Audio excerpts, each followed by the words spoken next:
Well, welcome back to Track Talk as we head to the business end of the season, and there were still two Group 1 features to be raced and won here from the Singapore Turf Club. Let's take a look at the Group 1 Queen Elizabeth II Cup, a race that had plenty of meaning this year with Her Majesty Queen Elizabeth II passing just a few months earlier. And it was prosperous return for Jake Bayliss, the Aussie gun rider, to the fore for Michael Clements. Jake Bayliss rides for Michael Clements in the Tivik stable. Yeah, he comes here as another one of Clements' well-represented runners, and he looks to be a live chance here if he gets a nice run. He's a big price today, but Jake's going to have to be nice and tactical from the barrier. I think they wanted to draw a little bit more inside, but he parades nicely as he always does. Often racing in the QE2 Cup. And on the outside, Senor Don, he's going to show the entire way past the 550, and Louis Beauzelon, the Bajan Prince, leads them past it into the straight and run home for the judge. Leads his stablemate in Senor Don. Circuit Mission still there prominent. Prosperous Return starting to chime into it. Where's Relentless? He's stuck in behind traffic again. Prosperous Return looms up on the outside in the Tivik stable red. It's Prosperous Return at the 200-metre mark. Hong Kong Great can't go with him for the time being. Circuit Mission still looming. It's Prosperous Return. Jake Bayliss trying to get absolutely everything out of it. He's got the QE2 parcelled up. Prosperous Return home and home. Given a great ride by Jake, and look, he's a real up-and-coming young rider, but this horse, he's always had that little bit of potential about him, and the penny's just starting to drop with him. Yeah, look, absolutely. Full credit to Jake. You know, we had a bit of a love-hate relationship with Jake when he first came to Singapore, but that was a 12 out of 10 ride. It definitely wasn't a plan to go back like that, but he summed the race up when the horse was slow out and put him in the race when he needed to, give him the bias, and was strong to the line. So all credit to Jake. Only his second start at 1,800 metres in his career, though, but he's going to get the 2,000 metres, no problem. Yeah, no doubt, and that's the thing, is that the older he gets, the more relaxed he is in his racing and his training. So he's going in the right direction, particularly being a former bleeder. This is exactly the way you want him to be, and I think you'll see when we put a bit of headgear on him in the Gold Cup, you'll see a different horse again. And the boss isn't here, but I'm sure he's tuning in. Yeah, I hope he keeps us all on a job. Oh, it does. Look, taking the punt, coming over here and leaving everything I love behind, and lucky I got my beautiful girlfriend Holly here to support me, and a great stable like Michael Clements behind my back, and obviously Donna Logan, Tim, like they're all a big part of this as well. And look, as you said, look, the game plan was they weren't making ground today, so I thought I could just use him out of the gates a little bit early and try and put him in the first four. Bombed the start, went to plan C. They really steadied up about the 700, and I just got on my bike, rolled into it, the 3 wide line, and just let him rip at the top of the straight. I rode him too cute last time and he didn't quicken, so I made sure I was on the ball and made sure I was there on the corner because they haven't been making ground. So it's paid off. He was weary late, but yeah, bring on the Gold Cup. Where does this stand in your career as a highlight? It's got to be up there. It's the top. It's definitely the top. I've always had a dream of here riding in Singapore. Group 2, I was on a high for 3 weeks. I'll be on a high for a hell of a lot longer now. The Sushi King, you go and celebrate? Yeah, something more than sushi though. He's a very handy horse, Prosperous Return, Ray. He's had his issues. Michael White, the assistant trainer, touched upon that. He's a bleeder. He's had that issue in the past. Now, Ronnie Stewart was in the box seat to ride this horse, but Ronnie had a wrist injury when the horse went off in the gates about a month or so beforehand, and he was on the sidelines for some time. That opened up and paved the way for Jake to get in the saddle, and he picked up the ride at the right time. Oh yeah, his second feature race win here in Singapore in 2022, and he took out the jobs nicely, and he delivered. And of course, during that race, you see Hong Kong Great went up to the front. He was pretty keen, and I can see Louis was holding him, restraining him at the end. I think he burned the candle too early at the early part of the race. And Relentless, as we mentioned, he was held up in the traffic. Yeah, but all credit to Jack, who went to the outside, and he shows such an explosive turn of foot and winning this QE2 Cup. I think the ride won the race, to be honest. Like he said, he got back. He wasn't meant to be as slowly away as he did. He had an awkward draw. Jake just peeled him out 3-4 wide at a certain point when the pace was just a little bit slackened, not as quick as he expected him to go. And when you get a horse off and rolling and get them into a nice rhythm, it takes a pretty good horse to gun him down. And I think he just timed the race to absolute perfection. Yes, you're right. Sometimes we see some horses when they didn't start quickly enough. Don't panic. Get them relaxed and enjoy the beginning of 800 meters until the last furlong. Then you try to push them, because if you try to push him right early in the race, they will just be burnt out. He didn't take place in the Singapore Gold Cup though. He had an injury issue, which was a big loss to the race, because usually when the QE2, the lead-up winner, is always well touted as a fancied prospect, but the stable withdrew him before the acceptances, and hopefully all going well, we'll see him next season as well. Hopefully next year is all the country mile, 1600 meters, 1800 meters. I think a Raffles Cup would really suit him as well, a race like that. Yeah, that will be his playground as well. So we look forward to seeing Prosperous Return take his place next season. We had one more Group 1 feature to finish off the season, and it was one of our main races. Always comes up at the end of the year, and we always look forward to it. The Singapore Gold Cup, and we had plenty of international talent flying in. Jamie Carr, the boom rider from Victoria in Australia, and she did spend a bit of time here as an apprentice, winning a few races. She was well booked on a few runners. She rode Sacred Choir. Michael D, one of the riders of a Carnival, fresh off a Caulfield Cup win and a Victoria Derby. And Mark Zara rode for Ricardo Lagrange aboard Hong Kong great. Craig Williams was another one who was well booked for Tim Fitzsimmons' stable. But Hong Kong great off the fresh legs, I guess you could say, and winning earlier on in the season. He took it out for Ricardo Lagrange and Mark Zara. Let's take a look at the feature.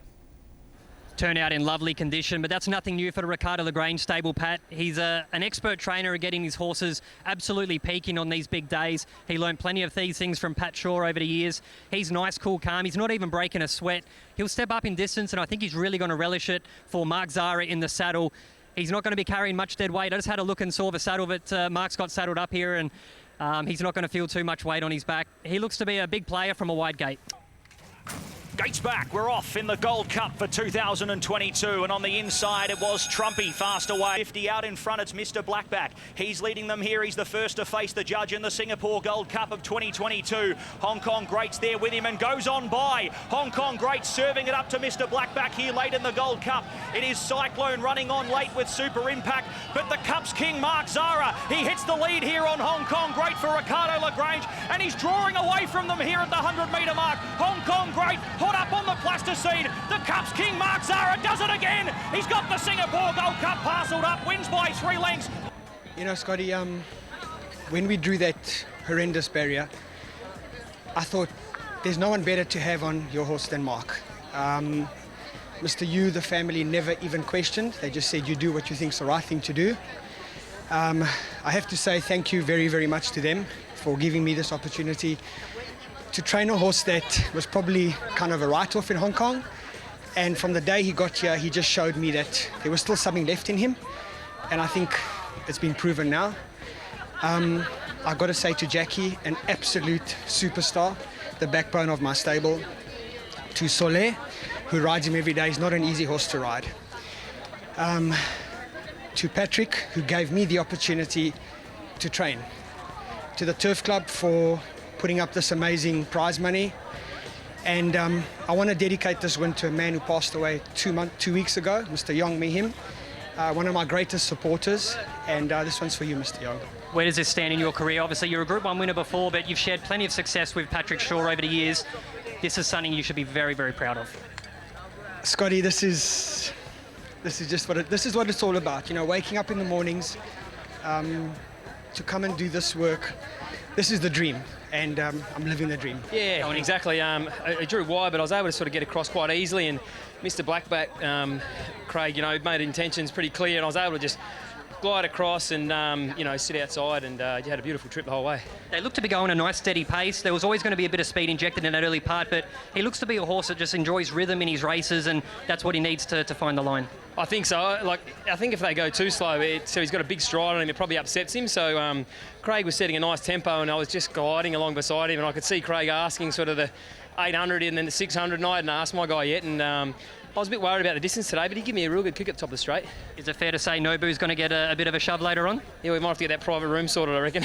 Well done, mate. Enjoy, and 10 out of 10. Always good to have these big races, big names here for today, and I don't know about you, Ray, but being outside for the feature race, I stood and watched the race just on the side of the turf track, and I looked back as the gates were about to crash, and the amount of public and people that were there to get up front and view it in person was signs that racing is really starting to come back to the fore. Yeah, this is all racing about, as they mentioned. Ricardo said, he's mentioned he's living the dream, and that this is all racing all about. And Hong Kong great.